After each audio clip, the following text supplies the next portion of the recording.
So here we are at the top of turn 5 in Maharaja.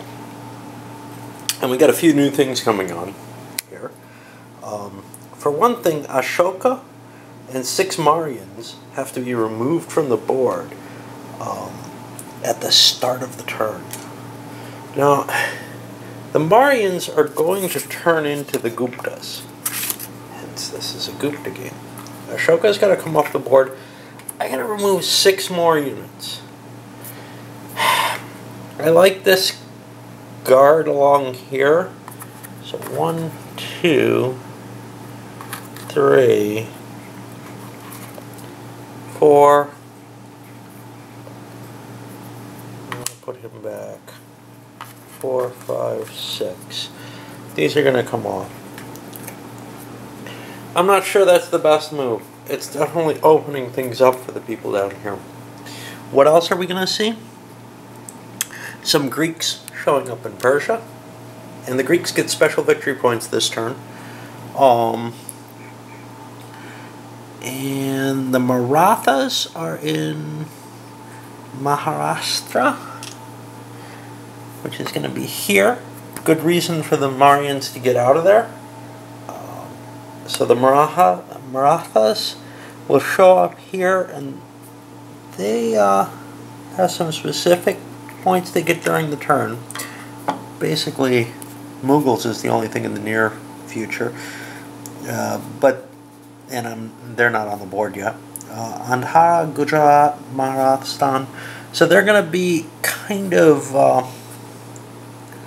centered in this area. I don't know, where's Andhra? That's over on this coast.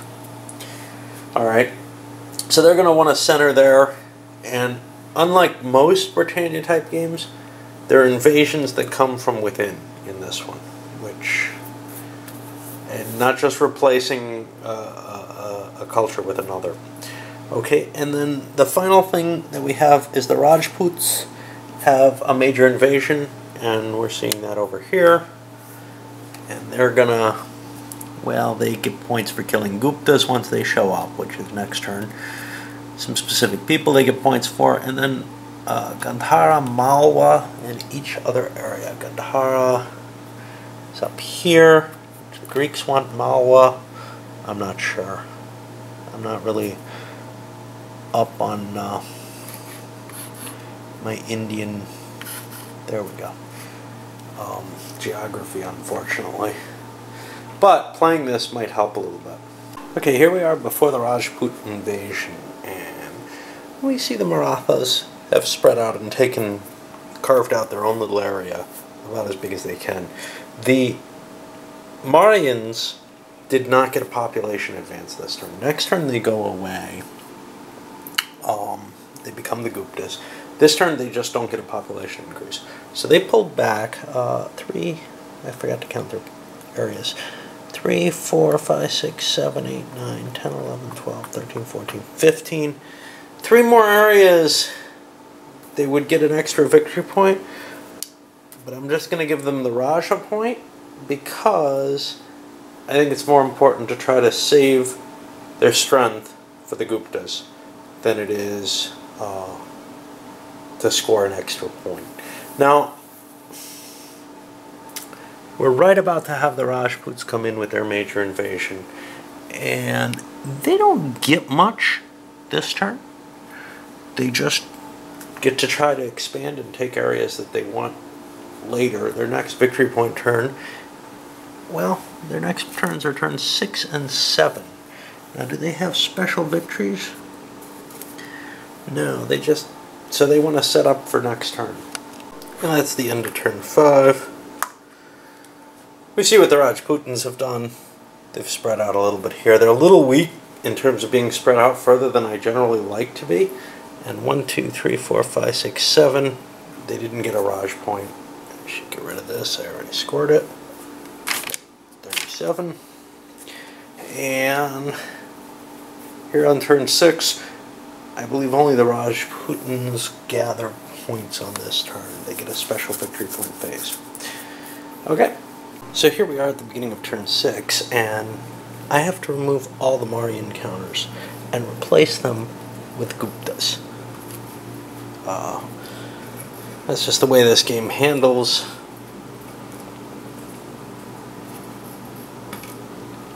What's essentially a major political change is instead of leaving the Marians in place,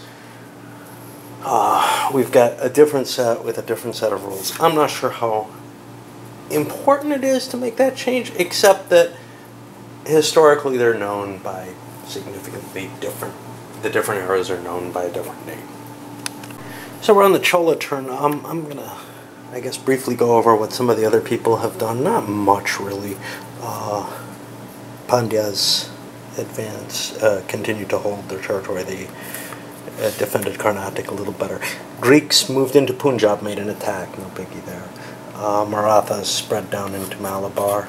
And now we're on the Chola. And the Chola got boats this turn. That means that they can expand one sea area. Now I'll place a unit here. They got enough production to get that. And then they're going to sail that guy around to Kerala. This is what you can do with boats. You can go out into one sea area and come and land into a land. You must land that turn. You can't go any further, blah, blah, blah.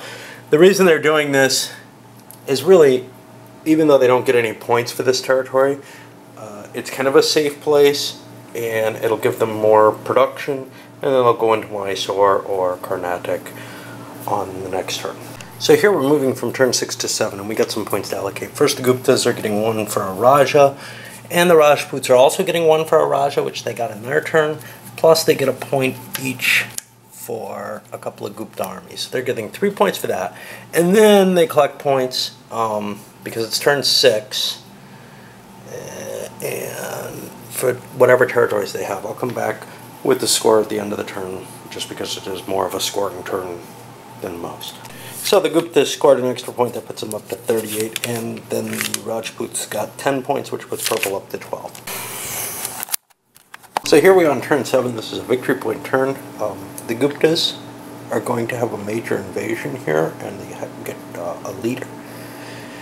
As well, some more Rajputs are going to show up in Tibet. But let's look, because I did the first couple guys, the Pandyas and the Greeks, which are both green. The Pandyas held their location.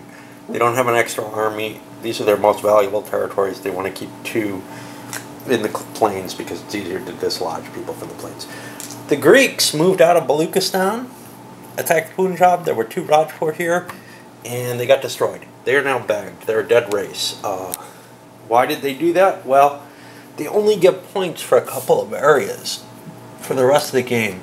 Gandhara, Kashmir, Lahore, and Punjab. They weren't in any of them. They want to get established over there, and you know, if they never did, they would never get points, basically, because that's all they get points for the rest of the game. So they wanted to take their chance now. They figured they had a 50-50 chance, maybe better, of getting in there, and they failed. They got wiped out on the first blow. They're gone. Alright, on with the turn. Okay, here at the end of 7, this is a victory point turn. I just finished it up.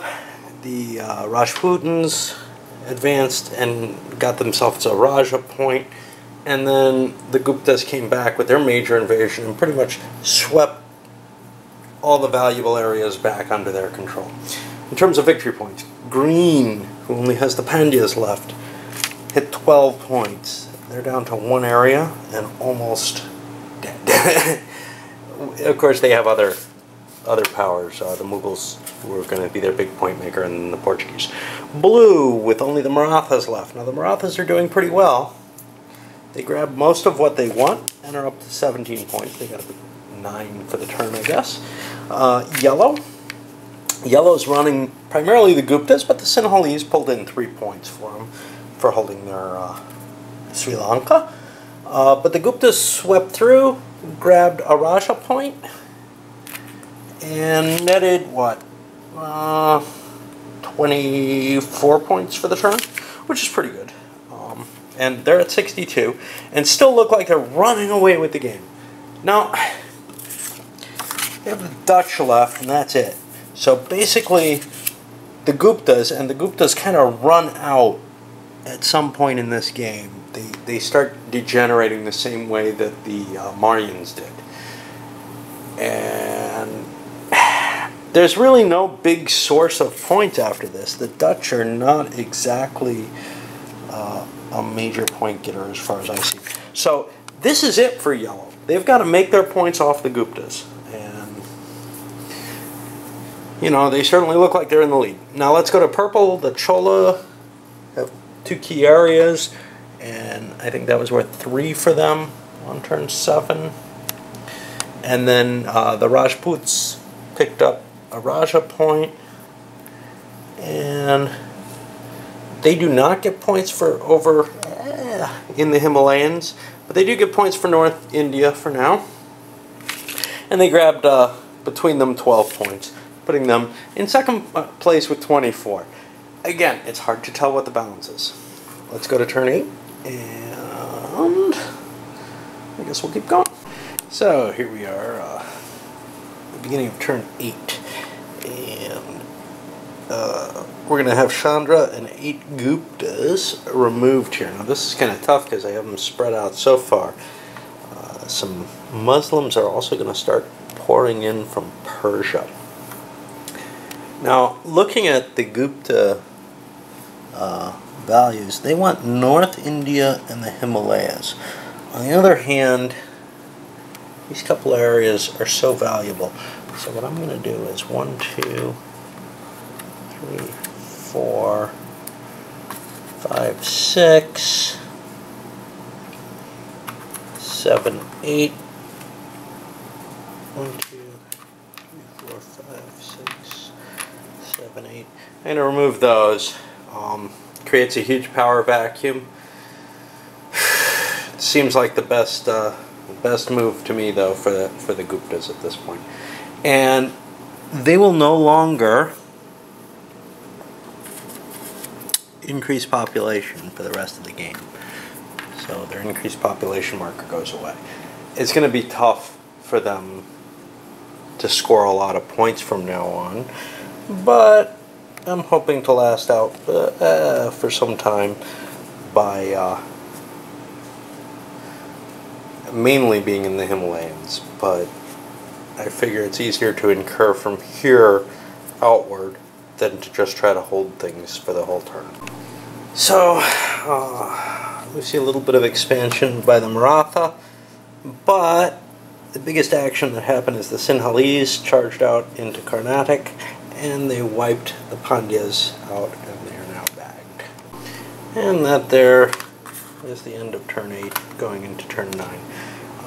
No victory points scored this turn, except 1, 2, 3, 4, 5, 6, 7, 8, 9.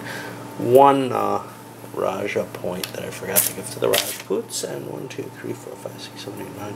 One that I forgot to give to the Guptas. 1, 2, 3, 4, 5, 6, 7, 8.